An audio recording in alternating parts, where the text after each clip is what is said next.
क्या दोस्तों आपको पता है दुनिया का पहला रोबोमैन किसको कहा जाता है? कब तक भारत देश के सभी रेल खंडों का विद्युतीकरण किया जाएगा? वनडे क्रिकेट में सबसे कम पारियों में 13 शतक लगाने का कीर्तिमान किसने स्थापित किया है? ऐसे ही 15 बड़ी खबरों को कवर करते हुए हमने आज का बोले तो 4 अप्रैल 2021 का करंट अफेयर का वीडियो तैयार किया है। क्वालिटी की दृष्टि से बेस्ट यह वीडियो आप लास्ट तक देखें। लास्ट में मैं आपसे एक क्वेश्चन पूछूंगा जिसका आंसर आपको नीचे कमेंट बॉक्स में देना है। और अभी तक आपने हमारी GK 2020 चैनल को सब्सक्राइब नहीं किया है तो सब्सक्राइब कीजिए, पास में जो बेल आइकन है उसे भी प्रेस कर दीजिए, क्योंकि आने वाले हर एक वीडियो की अपडेट आपको सबसे पहले मिले। और पूरे मंथ की PDF फाइल आप पढ़ना चाहते हैं तो नीचे डिस्क्रिप्शन में लिंक दे दी है, वहां से डाउनलोड कर सकते हैं, पढ़ सकते हैं। चलिए बिना वक्त गवाए हम स्टार्ट करते हैं पहले क्वेश्चन से। हाल ही में free space quantum communication network की मदद से संदेश भेजने का सफल परीक्षण किसने किया है? हाल ही में free space quantum communication network की मदद से संदेश भेजने का सफल परीक्षण किया है हमारे देश की अंतरिक्ष एजेंसी इसरो ने। यानी कि इस क्वेश्चन का सही आंसर है इसरो। इसरो ने 300 मीटर के दायरे में फ्री स्पेस क्वांटम कम्युनिकेशन को अंजाम दिया है। और free space quantum communication technology सूचना प्रोसेसिंग की एक ऐसी प्रणाली है जिसमें संदेश को प्रकाश कणों यानी कि फोटॉन्स के जरिए एक जगह से दूसरी जगह भेजा जाता है। जी हाँ, इसी तरह की एक प्रणाली जिसमें प्रकाश के कणों की मदद से संदेश को एक जगह से दूसरी जगह पर भेजा जा सकता है। और इसी तरह का सफल परीक्षण किया है इसरो ने।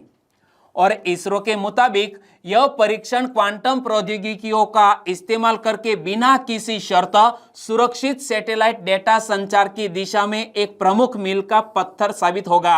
यानी कि वर्तमान में हम जो डेटा ट्रांसफर करते हैं उनके मुकाबले यह प्रणाली बहुत ही सुरक्षित है। तकरीबन 1 लाख गुना ज्यादा सुरक्षित प्रणाली है जिसके जरिए हम हमारे डेटा को सुरक्षित रख सकते हैं।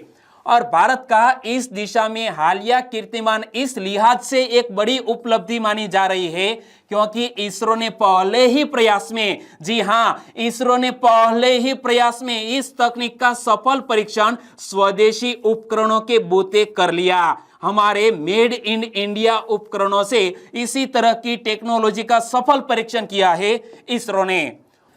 इसरो के इस नए कीर्तिमान के साथ ही भारत अब अमेरिका, ब्रिटेन, कनाडा, चीन और जापान जैसे देशों की उस एलिट क्लब में शामिल हो गया है जिन्होंने क्वांटम कम्युनिकेशन के क्षेत्र में महत्वपूर्ण योगदान दिए हैं। यहां आप वर्ल्ड मैप को देख सकते हैं। अमेरिका, कनाडा, ब्रिटेन, चीन और जापान जैसे देशों में हमारा भारत देश अब शामिल हो गया है। और जब यह सफल परीक्षण किया है इसरो ने तो इसरो से जुड़े हुए 2 क्वेश्चन आपको याद रखने हैं। किसने व्योम मित्र नामक ह्यूमनॉइड रोबोट को प्रदर्शित किया? इसरो ने। इसरो देश भर में कितने अटल टिंकरिंग लैब्स को एडॉप्ट करेगा?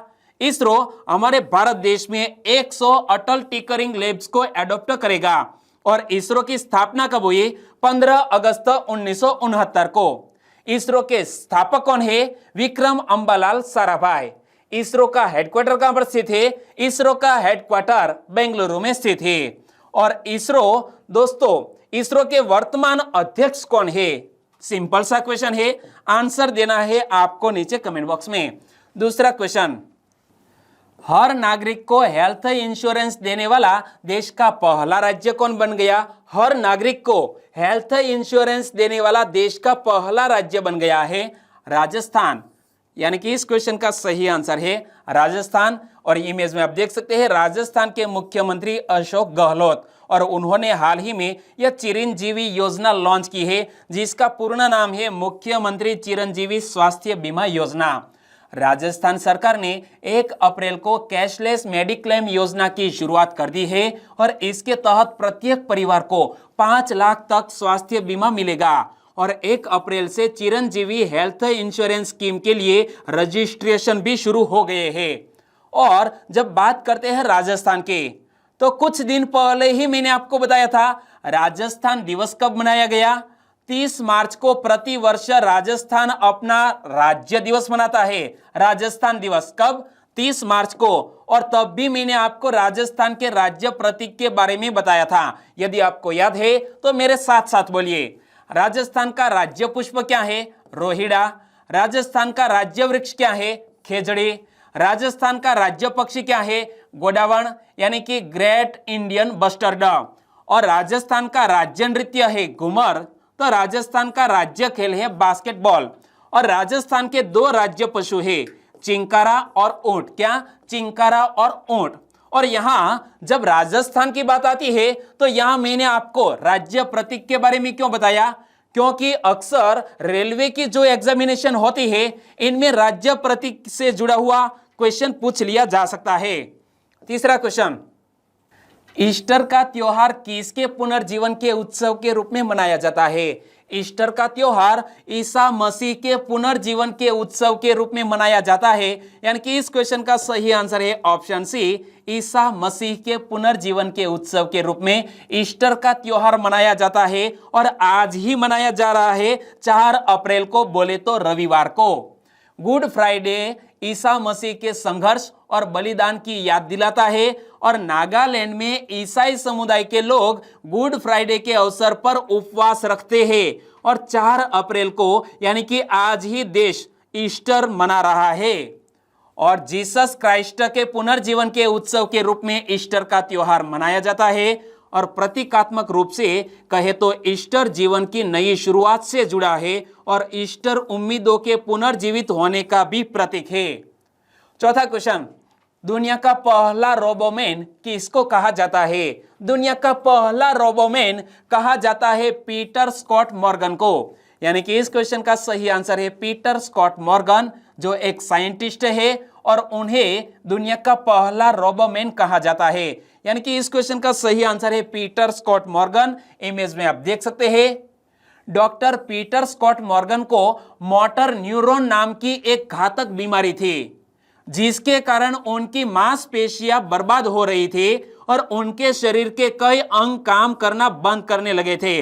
और इसीलिए दोस्तों हाल ही में वो वेंटिलेटर पर है और दुनिया के पहले रोबोमैन कहे जा सकते हैं।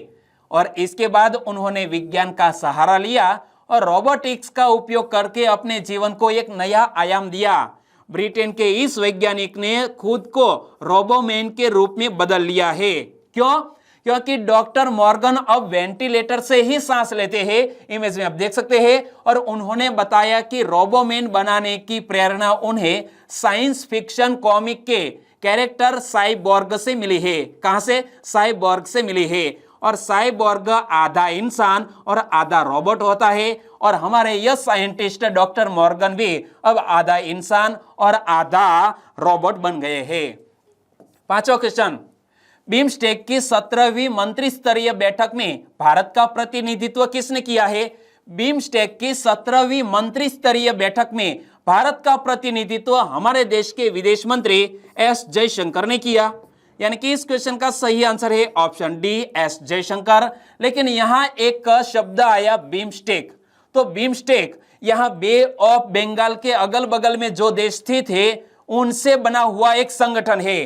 तो बिम्स्टेक में कौन कौन शामिल है? तो इमेज में देख सकते हैं श्रीलंका, हमारा भारत देश, नेपाल, भूटान, बांग्लादेश, म्यांमार और थाईलैंड। यानी कि बिम्स्टेक में इतने देश शामिल हैं।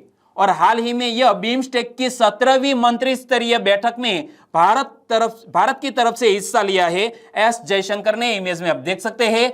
बिम्स्टेक की 17वीं मंत्रिस्तरीय बैठक को वर्चुअल माध्यम से संबोधित करते हुए हमारे देश के विदेश मंत्री एस जयशंकर ने कहा कि भारत इस संगठन को और अधिक मजबूत तथा प्रभावशाली बनाना चाहता है और भारत बिम्स्टेक ढांचे के अंतर्गत क्षेत्रीय सहयोग को बढ़ावा देने के लिए भी प्रतिबद्ध है। छठा क्वेश्चन, एशिया एवं प्रशांत के आर्थिक व सामाजिक सर्वेक्षण 2021 के अनुसार वर्ष 2021-22 में भारत की आर्थिक वृद्धि दर कितने प्रतिशत रहेगी? वर्ष 2021-22 में भारत की आर्थिक वृद्धि दर 7% रहेगी। यानी कि इस क्वेश्चन का सही आंसर है ऑप्शन सी, 7%। हाल ही में एशिया एवं प्रशांत के लिए संयुक्त राष्ट्र आर्थिक व सामाजिक आयोग, इंग्लिश में बोले तो United Nations economic and social commission for Asia and the Pacific ने एशिया एवं प्रशांत का आर्थिक व सामाजिक सर्वेक्षण, इंग्लिश में बोले तो economic and social survey of Asia and the Pacific 2021 शीर्षक से एक रिपोर्ट जारी की है। और रिपोर्ट के अनुसार 2021-22 में भारत की आर्थिक विकास दर 7% रहेगी।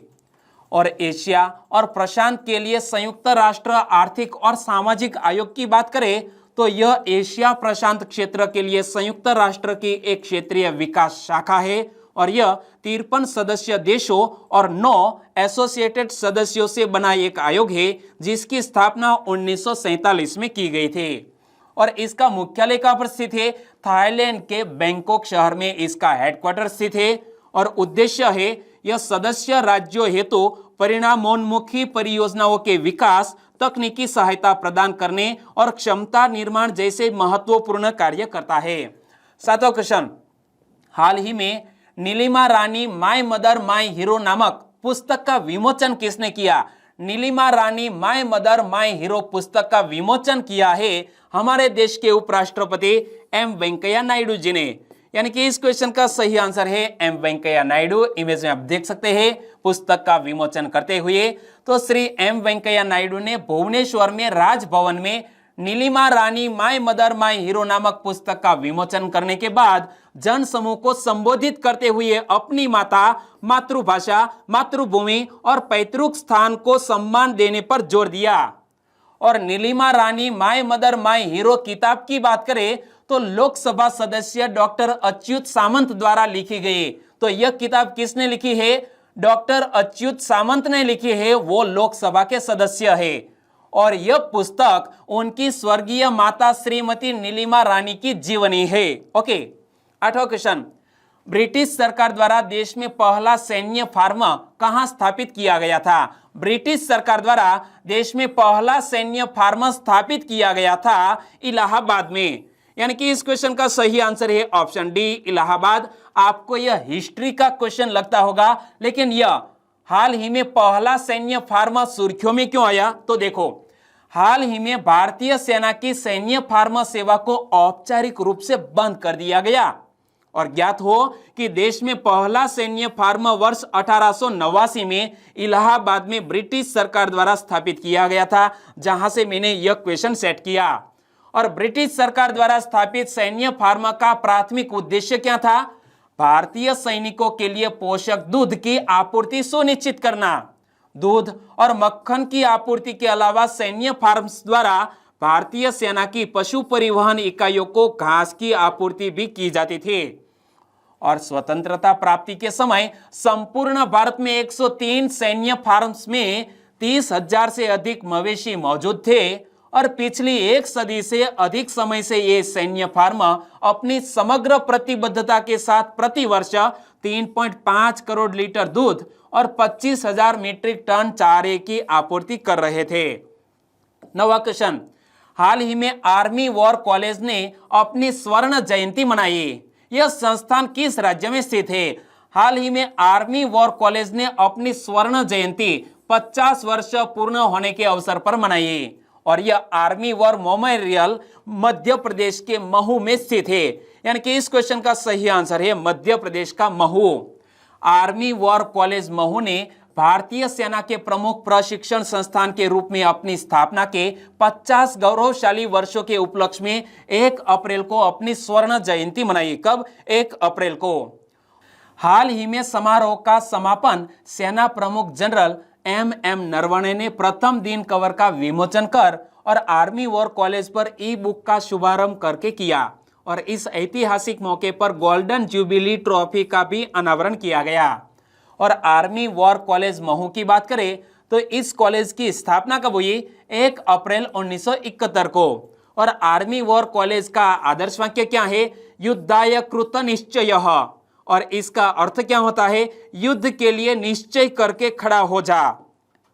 10वां क्वेश्चन, हाल ही में वैश्विक लैंगिक अंतराल रिपोर्ट किसने जारी की है? ग्लोबल जेंडर गैप रिपोर्ट 2021 हाल ही में जारी की है वर्ल्ड इकोनॉमिक फोरम ने। यानी कि इस क्वेश्चन का सही आंसर है वर्ल्ड इकोनॉमिक फोरम। विश्व आर्थिक मंच द्वारा जारी वैश्विक लैंगिक अंतराल रिपोर्ट 2021 में भारत 28 पायदान नीचे आ गया है और दक्षिण एशियाई देशों में भारत का प्रदर्शन सबसे खराब रहा है और भारत रैंकिंग में 156 देशों में 140वें स्थान पर है। और वैश्विक लैंगिक अंतराल रिपोर्ट पहली बार कब और किसने प्रकाशित की थी? तो वर्ष 2006 में वर्ल्ड इकोनॉमिक फोरम द्वारा प्रकाशित किया गया था और हमारे भारत देश ने यह लैंगिक अंतराल कम करने के लिए कुछ महत्वपूर्ण कदम उठाए हैं, जैसा कि Beti Bachao Beti Padhao, one stop centre योजना, उज्ज्वला योजना, लैंगिक असमानता से संबंधित मुद्दों को संबोधित करने हेतु भारत सरकार द्वारा शुरू की गई कुछ महत्वपूर्ण पहलें हैं। और यहाँ जिक्र किया गया है विश्व आर्थिक मंच का, यानी कि वर्ल्ड इकोनॉमिक फोरम का। तो विश्व आर्थिक मंच सार्वजनिक निजी सहयोग हेतु एक अंतर्राष्ट्रीय संस्था है और वर्ल्ड इकोनॉमिक फोरम की स्थापना 1971 में गैर लाभकारी संगठन के रूप में हुई और इसका मुख्यालय कहाँ पर स्थित है? स्विट्जरलैंड के जिनीवा में स्थित है और यह एक स्वतंत्र और निष्पक्ष संगठन है। 11वां क्वेश्चन, संविधान के किस अनुच्छेद में समान नागरिक संहिता के संबंध में प्रावधान किया गया है? हमारे संविधान के अनुच्छेद 44 में समान नागरिक संहिता के संबंध में प्रावधान किया गया है, यानी कि इस क्वेश्चन का सही आंसर है अनुच्छेद 44।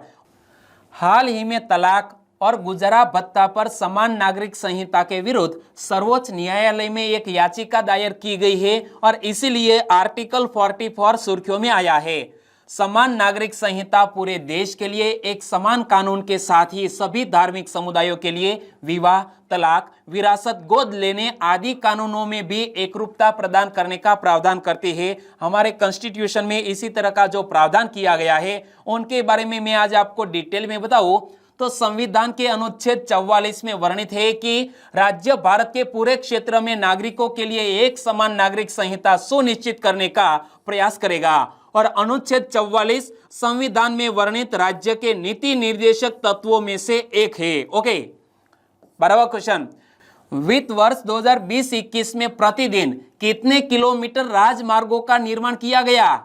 वित्त वर्ष 2020-21 में प्रतिदिन 37 किलोमीटर, कितनी? 37 किलोमीटर राजमार्गों का निर्माण किया गया, यानी कि इस क्वेश्चन का सही आंसर है ऑप्शन सी, 37 किलोमीटर। सड़क परिवहन और राजमार्ग मंत्रालय ने वित्त वर्ष 2020-21 में प्रतिदिन 37 किलोमीटर राजमार्गों के निर्माण करके एक नया कीर्तिमान बनाया है जो अभूतपूर्व है। सड़क परिवहन और राजमार्ग और micro small and medium enterprises मंत्री कौन है? श्री नितिन गडकरी। इमेज में आप देख सकते हैं। और पिछले 7 वर्षों में राष्ट्रीय राजमार्गों की लंबाई 91,287 किलोमीटर अप्रैल 2014 के अनुसार से अब 1,37,625 किलोमीटर जो 20 मार्च 2021 तक की है, यानी कि 50% बढ़ गई है। 13वां क्वेश्चन, कब तक देश भर के सभी रेलखंडों का विद्युतीकरण कर दिया जाएगा? हमारी केंद्र सरकार ने एक लक्ष्य तय किया है कि दिसंबर 2023 तक देश भर के सभी रेलखंडों का विद्युतीकरण कर दिया जाएगा, यानी कि इस क्वेश्चन का सही आंसर है ऑप्शन डी, दिसंबर 2023।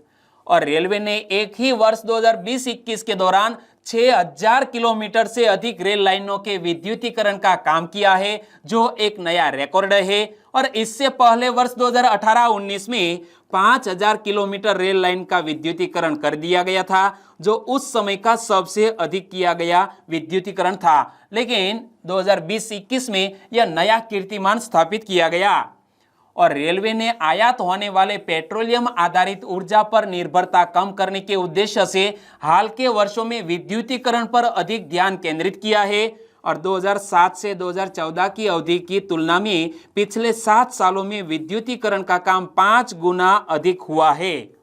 14वां क्वेश्चन, वनडे क्रिकेट में सबसे कम पारियों में 13 शतक लगाने का रिकॉर्ड किसने बनाया? वनडे क्रिकेट में सबसे कम पारियों में 13 शतक लगाने का रिकॉर्ड बनाया है पाकिस्तान के कप्तान एवं बल्लेबाज बाबर आजम ने, यानी कि इस क्वेश्चन का सही आंसर है बाबर आजम। और बाबर आजम ने यह सबसे कम पारियों में 13 शतक लगाने के मामले में हाशिम आमला और विराट कोहली को भी पीछे छोड़ दिया है। तो देखो, बाबर आजम जो पाकिस्तान के क्रिकेट टीम के कप्तान एवं अच्छे बल्लेबाज है, तो बाबर आजम ने सिर्फ 76 पारियों में अपना 13वां वनडे शतक जड़ दिया और ये वनडे क्रिकेट इतिहास में इस आंकड़े तक पहुंचने के लिए सबसे कम पारियों का रिकॉर्ड है। और उन्होंने इस कड़ी में विराट कोहली, हाशिम आमला सहित क्विंटन डी कॉक को भी पीछे छोड़ दिया है।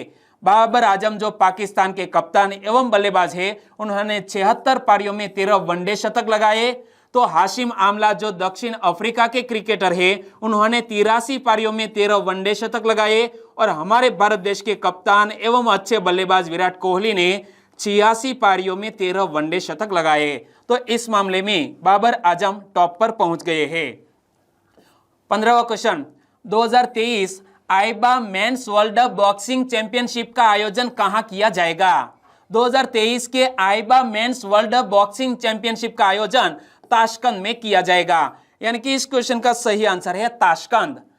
अंतरराष्ट्रीय मुक्केबाजी संघ यानी कि आईबा के अध्यक्ष उमर क्रेमलेव ने उज्बेकिस्तान की अपनी यात्रा के दौरान आधिकारिक तौर पर घोषणा की कि 2023 आईबा मेंस वर्ल्ड बॉक्सिंग चैंपियनशिप का आयोजन ताशकंद में किया जाएगा। और यहां आईबा की बात करते हैं तो इसका पूर्ण स्वरूप क्या होता है? Association international the box amateur, यानी कि अंतरराष्ट्रीय मुक्केबाजी संघ, जिसकी स्थापना 1946 में हुई। और आईबा के वर्तमान अध्यक्ष मैंने बताया उमर क्रेमलेव। और आईबा यानी कि अंतरराष्ट्रीय मुक्केबाजी संघ का हेडक्वार्टर कहां पर स्थित है? स्विट्जरलैंड के लॉसेन में स्थित है। और बॉक्सिंग फेडरेशन ऑफ इंडिया की भी बात कर ले तो यह भारत में मुक्केबाजी की राष्ट्रीय गवर्निंग बॉडी है और यह आईबा की सदस्य भी है। और यह देश में मुक्केबाजों के प्रशासन और खेल के आयोजन और विकास के लिए जिम्मेदार है। और अब बात करते हैं लास्ट वीडियो के क्वेश्चन के। लास्ट वीडियो में मैंने आपसे क्वेश्चन पूछा था, हाइपिना बुलाटा, हाइपिना इंडिका किसकी प्रजातियों के नाम है? हाइपिना इंडिका, हाइपिना बुलाटा यह समुद्री शैवाल की नई खोजी गई प्रजातियों के नाम है। यानी कि इस क्वेश्चन का सही आंसर था ऑप्शन डी, समुद्री शैवाल। लगभग सभी दोस्तों ने इस क्वेश्चन का सही आंसर दिया है। इनमें से कुछ फ्रेंड के नाम लेना चाहूंगा तो वो है स्वर्ण वर्षा, जमोड़ प्रवीण, लवकुश शाह, संदीप पटेल, नीलेश किक्कर, शुभम रघुवंशी, चुडासमा हेरे, कलावती राठवा। इन सभी दोस्तों ने इस क्वेश्चन का सही आंसर दिया है समुद्री शैवाल। और दीवू गज्जर, पहाड़ सिंह उमट, रेखा बोखाणी, केतन ठाकुर, पंचाल कंदरपा, परेश वणकर, पूजाबा जाला जाडेजा, चंद्रिका किशोरी, इन सभी दोस्तों ने इस क्वेश्चन का सही आंसर दिया है हाइपिना बुलाटा और हाइपिना इंडिका समुद्री शैवाल की प्रजातियों के नाम है। दिनेश भाई परमार, चोसला सागर भाई, कटारिया अशोक भाई, परेश लाधवा, संजय विंजुड़ा, नीलोफर मीर, रितेश चिहला और हितेश पारगे। सभी दोस्तों को बहुत बहुत धन्यवाद। और आज के वीडियो का क्वेश्चन ए रहा स्क्रीन पर, हाल ही में सुर्खियों में रहा हंस न्यूज जनरेशन क्या है? हाल ही में सुर्खियों में रहा हंस न्यूज जनरेशन क्या है? सही ऑप्शन चुनिए और आंसर दीजिए नीचे कमेंट बॉक्स में। कल विथ इमेज मैंने आपको बताया था। यदि आपने कल का वीडियो याद है, देखा है, तो आपको आंसर याद ही होगा। और वीडियो अच्छा लगा है तो फेसबुक, व्हाट्सएप और टेलीग्राम के जरिए इस वीडियो की लिंक शेयर करना मत भूलिएगा। बस छोटी सी उम्मीद के साथ वीडियो खत्म करते हैं। फिर मिलेंगे नए करंट अफेयर वीडियो के साथ। तब तक के लिए टेक केयर एंड जय हिंद।